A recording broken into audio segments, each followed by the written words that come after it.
Is there anything new on the medical front? Let's see. That's a good question.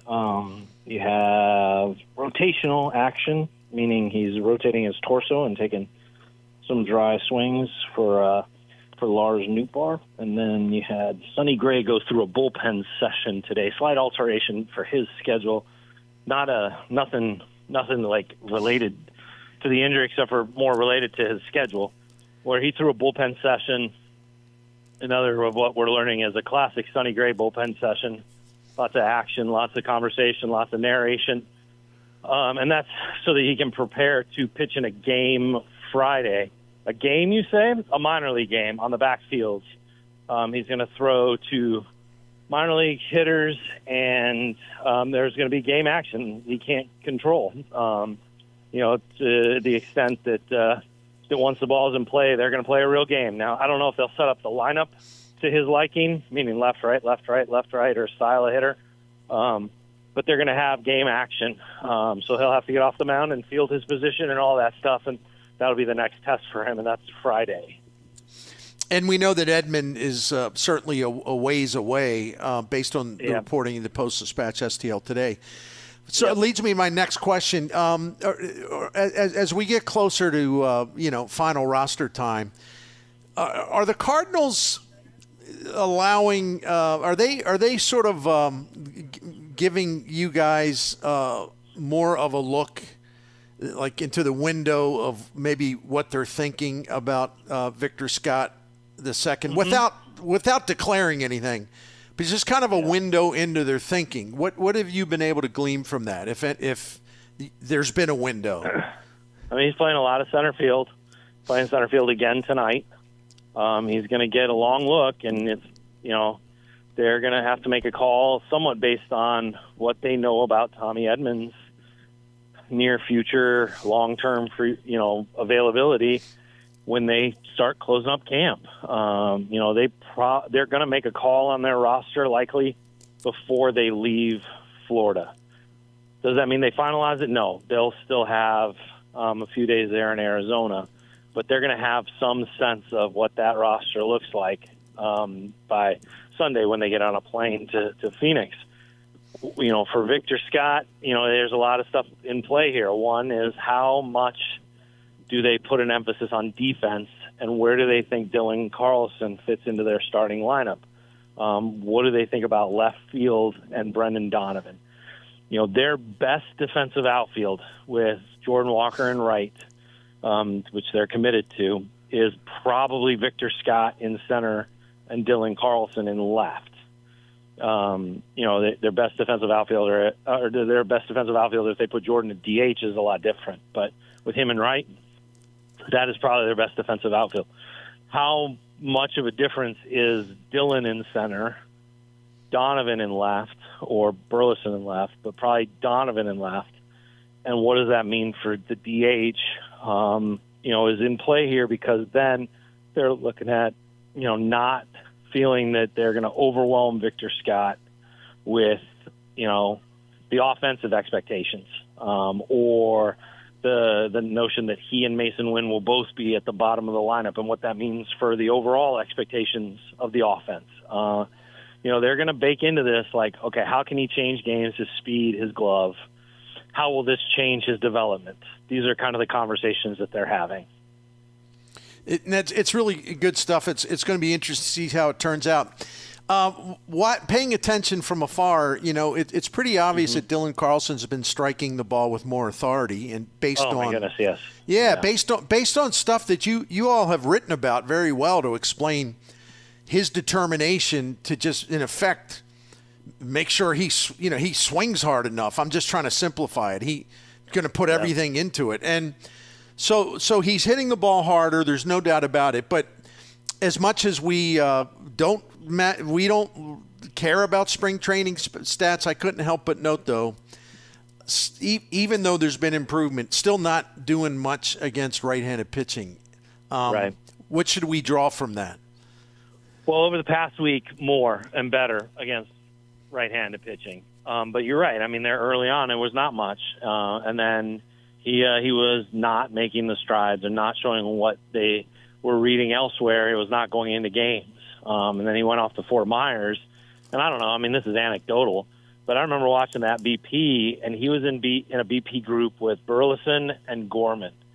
And Burleson and Gorman were just, they were just seeing, like, it was like a long drive competition. The ballpark there in Fort Myers is set up where there's a ring around it, so fans can walk around the entire thing. It's like what they want to eventually have at Roger Dean Stadium.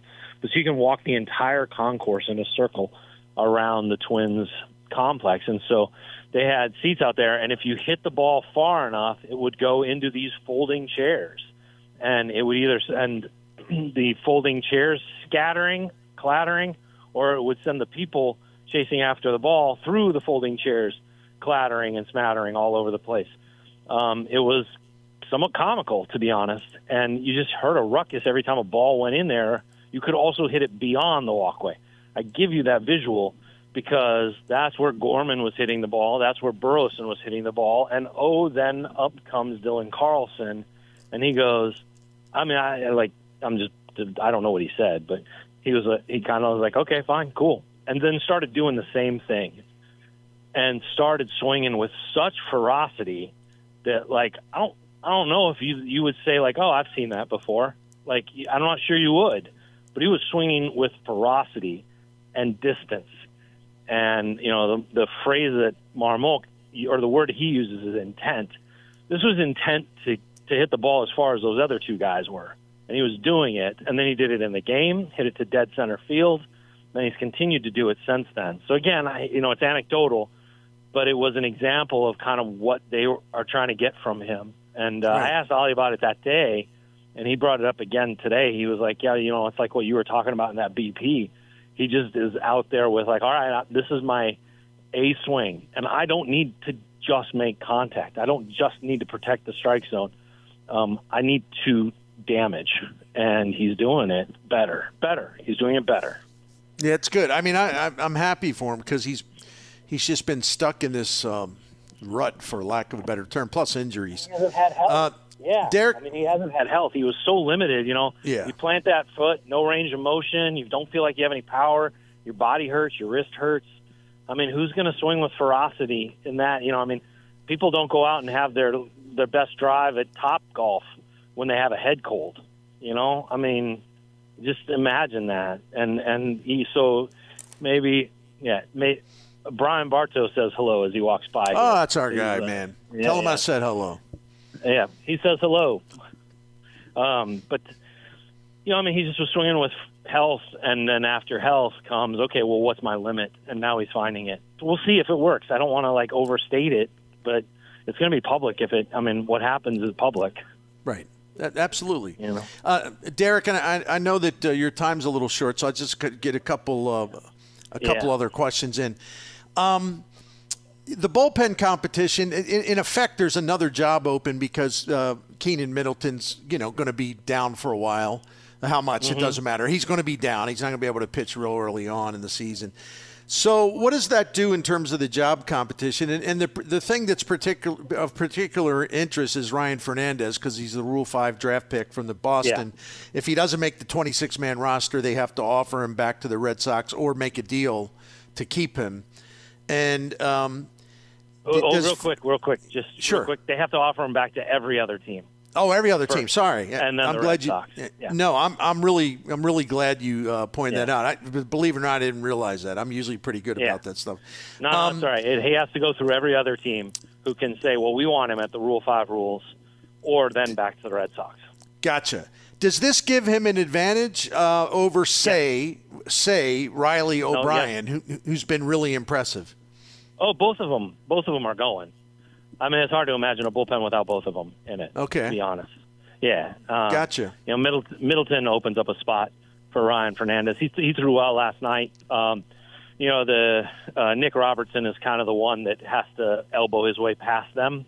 Has not yet. Still could, but gosh, it really looks like Middleton's absence means that Fernandez has a clear path. And O'Brien, they're talking about as if he's on the team. Oh, the tone of that has changed. Really, phenomenal. It's quick. Yeah, first, I don't even think games had started, and they were starting to talk about him as if he was on the team. Do they consider one more thing about this? Left-handed relief. They, obviously JoJo Romero, but where does it go from there? Palante. That's right. Because he can get left-handed hitters out. Okay. And then it's Liberatore and Thompson, both of whom could also be on the team. Gotcha. Listen, man. Okay, get on with your day, man. You're busy. We appreciate You're good. You're good.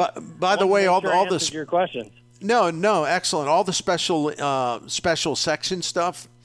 Yeah. For the Post-Dispatch STL today, if people haven't done it, don't let the reading pile up, because every day they're releasing more and more of what's going into the big special section, so you can kind of read it. You don't have to read everything all at once, because it's coming to you in different chapters, so to speak. So it's good stuff. It's been really good. Good writing, good reading. So thank you. Yeah, in the upcoming days, I don't think my stories have reached the web yet. So my story on Sonny Gray, and then the cover story on this really, basically the Cardinals are like, hey, we've fallen behind in the pitching trends. We've fallen behind in the modern pitching approach. So our way to attack that is we're going to go total retro. They had they had Adam Wainwright retire from the rotation, and the average age of the rotation went up 2 years. That's pretty funny. That's good. That's good stuff. So they're going back in time to try to get better now, and we'll see if that works. The reason why I have to rush today is because I got a player who texted me that he has more thoughts about the topic that I brought up to him for tomorrow's paper. So well, go, my man. Go. I appreciate your time. We'll talk again next week. See ya. You want to know who the player is? You can. Sure. Yes, Matt Carpenter. So I'm going to tell him I said hello. Tell him I said hello. I will. Tell him I said hello. I will. All right. We'll definitely do. All right. That's our guy, Derrick Goold. He's a busy man today, and all the beat writers, including Lynn Hardy down there, and I know Ben Frederickson's working hard. They're all cranking out stuff all over the place. Daniel Guerrero, Post-Dispatch STL today is just exceptional coverage that hits on everything. So always appreciate that. Not just because I worked there a long time or they're my friends, but it's just good. It's comprehensive stuff.